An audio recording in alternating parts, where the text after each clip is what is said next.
안녕하세요. 날마다 기막힌 정의 박정호 목사입니다. 추석 명절 잘 보내셨나요? 새로운 또 한 주가 시작이 되었습니다. 한 주도 주님의 은혜 평강이 여러분들과 함께 하시기를 주님의 이름으로 기도합니다. 우리는 계속해서 여호수아의 말씀을 함께 살펴보고 있습니다. 바로 앞에 사건에서 여호수아는 아간의 범죄의 사실을 확인하게 되죠. 이제 여호수아는 아간에 대한 심판을 내리기 위해서 아간의 그와 가족들을 아골 골짜기로 끌고 와서 극형에 처하게 됩니다. 그러자 이스라엘에 대한 하나님의 진노가 그치게 되죠. 그런데 여기서 우리가 한 가지 궁금한 것이 있습니다. 왜 아간의 죄의 가족들까지 다 처형을 당해야만 하는가? 이것에 대한 문제죠.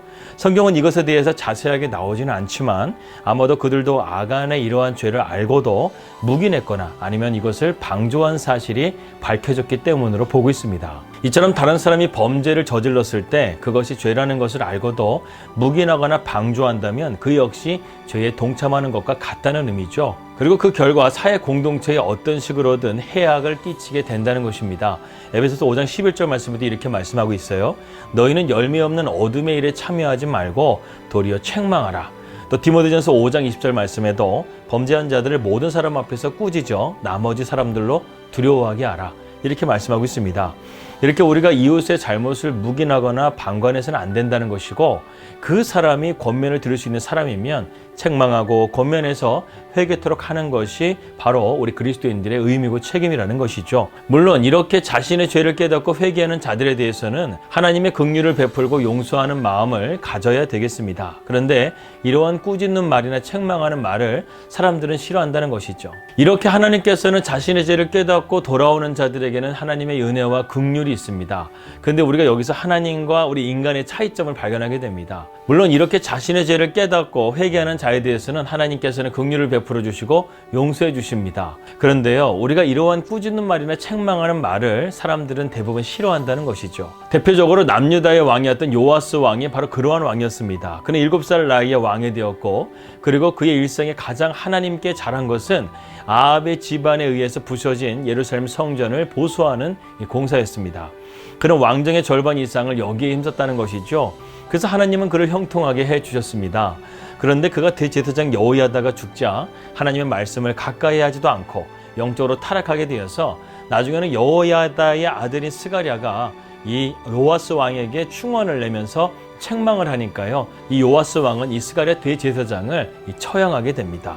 또한 이 요아스 왕은요, 여호야다가 종교 개혁을 통해서 없앴던 우상들을 다시금 섬기기 시작했습니다. 결국 그는 하나님의 은혜를 떠나게 되었고 결국에는 하나님의 공의의 심판에 의해서 그의 신하들에 의해 비참하게 죽음을 당하게 되죠. 여러분은 어떠십니까? 여러분 주변에는 아첨하는 사람들이 많으십니까? 아니면 여러분들 좀 책망하고 때로는 잘못된 것에 대해서 바른 말을 해줄 수 있는 사람들이 주변에 있으십니까? 여러분 오히려 이렇게 우리에게 바른 말을 해주는 사람을 가까이 하는 것이 우리의 인생 가운데 가장 좋은 것입니다. 그래야 우리가 바른 신앙생활을 영위할 수가 있다는 것이죠.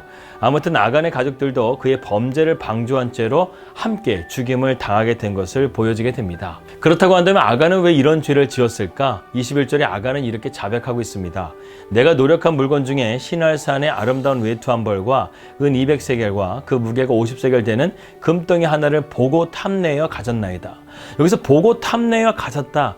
이 말이 바로 이 아간이 범죄하게 된 원인이었다는 것입니다. 그렇기 때문에 우리가 첫 번째로 오늘 배우게 될 영적인 교훈은요, 우리는 늘 보는 것을 조심해야 된다는 것입니다. 이 전도서 기자는요, 눈은 보아도 족함이 없도다 이렇게 말씀했습니다. 보는 것들은 더 강렬한 자극을 요구한다는 것이죠.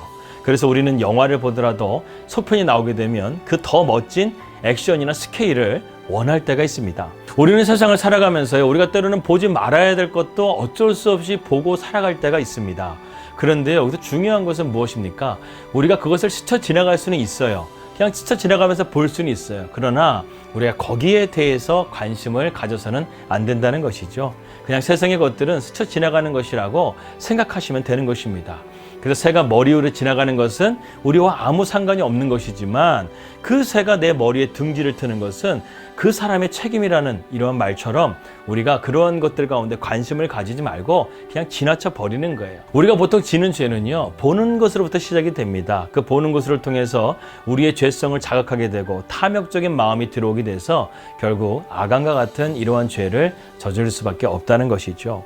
우리가 그렇기 때문에 이러한 것들을 절제하고 경계할 수만 있다고 한다면 우리가 많은 죄악과 유혹에서 벗어나게 될 줄을 믿습니다. 두 번째로 우리가 오늘 배우게 될 영적인 교훈은요, 모든 범죄의 동기는 바로 탐심에 있다는 것입니다. 25절 말씀입니다. 여호수아가 이르되 내가 어찌하여 우리를 괴롭게 하였느냐, 여호와께서 오늘 너를 괴롭게 하시리라 하니 온 이스라엘이 그를 돌로 치고 물건들도 돌로 치고 불사르고. 이스라엘 백성들은요, 이제 그와 가족들을 아골골짜기에 데려가서 그들을 돌로 쳐 죽였습니다. 그리고 그에게 속한 모든 것을 불살랐다는 것이죠.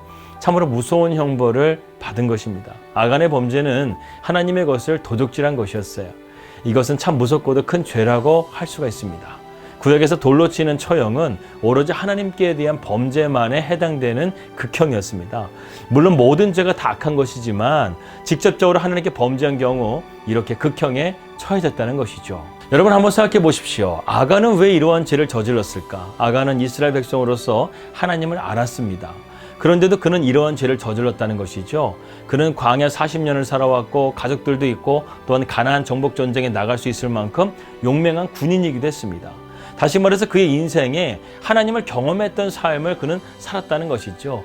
여리고성에 하나님의 그 위대한 승리도 그는 경험했다는 것입니다. 그럼에도 불구하고 그는 하나님을 두려워하지 않고 하나님의 말씀 가운데 불순종함을 통해서 하나님의 것을 도적질했다는 것이죠. 바로 이것이 탐심으로부터 시작된 죄라는 것입니다. 사랑하는 여러분, 욕심은 사람의 눈을 멀게 한다는 거예요. 돈에 대한 욕심으로 사람을 죽이기도 합니다. 권력, 명예에 대한 욕심으로 온갖 불법을 행하기도 합니다. 그래서 성경은요, 욕심이 잉태한 즉 죄를 낳고 죄가 장성한 즉 사망을 낳는다고 했습니다. 여러분, 우리는 어떻습니까?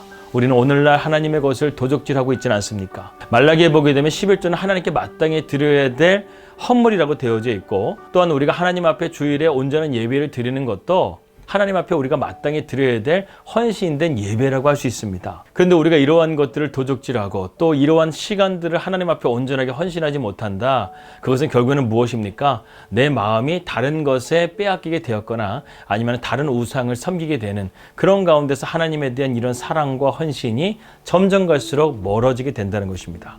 아간의 죄는 바로 탐심이었습니다. 탐심의 눈이 멀어서 이처럼 하나님의 명령을 잊어버리게 되고 죄를 짓게 되었다는 것이죠. 우리는 하나님의 것들을 자신의 만족을 구하기 위해서 사용해서는 안 됩니다. 청지기 정신을 가지고 모든 것이 다 주님의 것이라는 생각을 가지고 우리는 믿음으로써 경건하게 살아가야 된다는 것이죠. 결국 26절에서 아간을 의롭게 심판한 이스라엘 백성들에게 하나님은 그 진노를 그치십니다. 이것은 아간과 그에 속한 모든 것을 돌로 치고 불살은 이후에 되어진 일이죠. 이처럼 구약의 신앙과는요, 여러분 분명합니다.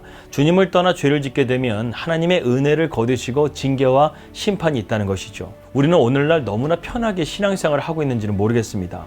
그러면서 세상과 타협하고 적당하게 내 품위를 유지시키는 마치 종교를 액세서리와 같이 취급하며 신앙생활을 하고 있는 것은 아닙니까? 한번 여러분들이 신앙을 다시 한번 점검해 봄을 통해서 우리의 신앙이 바로 믿음의 길을 걸어가고 있는가, 아니면은 세상의 악인의 길을 걸어가고 있는가 다시 한번 점검해 보시기를 바라겠습니다. 물론 우리가 오늘 아간과 같은 죄악을 저지른다 할지라도 그 시대처럼 우리가 돌에 맞거나 그렇게 죽지는 않습니다. 그러나 결국 그리스도의 심판대 앞에서는 선악간에 우리의 행한대로 하나님은 반드시 심판하시는 그날이 있을 것을 우리는 기억해야 된다는 것이죠. 오늘도 우리가 믿음으로 하나님의 말씀을 온전하게 따르며 나아가는 주님의 자녀가 되시기를 기도드립니다. 기도하겠습니다. 하나님 감사합니다. 오늘 우리가 말씀을 통해서 이런 아간의 범죄 가운데 있었던 인간의 죄의 본성, 탐심에 대한 말씀을 우리가 함께 들었습니다. 우리 자신의 신앙을 점검해 보게 하시고 우리가 하나님 말씀 가운데 온전하게 순종함을 통해서 오늘도 믿음으로 승리할 수 있는 우리 사랑하는 날마다 기막힌 종호 식구들 될 수 있도록 인도하여 주시옵소서. 예수님의 이름으로 기도하였습니다. 아멘. 예, 평안한 하루 되시고요. 저는 내일 뵙도록 하겠습니다. 우리 믿음으로 승리합시다. 할렐루야.